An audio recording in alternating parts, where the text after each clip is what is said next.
In today's video, I'm going to teach you how to add a zoom transition in CapCut Desktop. To get started, open the CapCut Desktop app on your computer.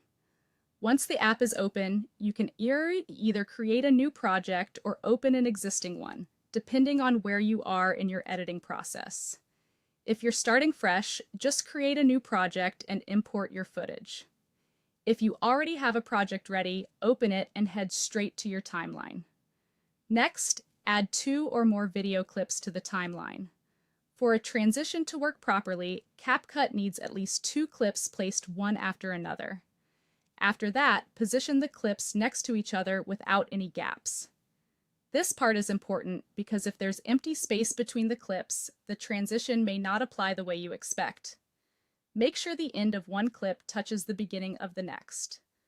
Now go to the top toolbar and click on Transitions. This will open the Transitions library where you can browse different effects available inside CapCut. To speed things up, click the search box and type Zoom. Give it a moment and wait for the search results to appear. Once the results load, look through them and locate a zoom transition that fits the style you want. If the transition isn't already installed, click the download icon first.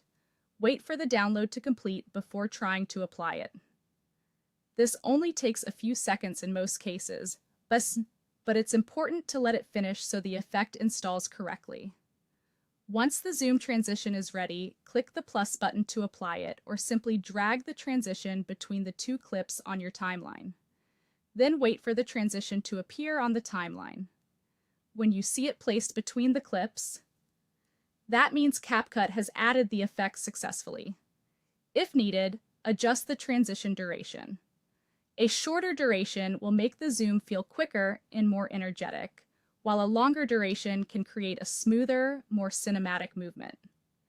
Choose the timing that best matches the pace of your edit. After that, click the play button to preview the transition. Watch how the first clip moves into the second and make sure the effect looks clean and natural.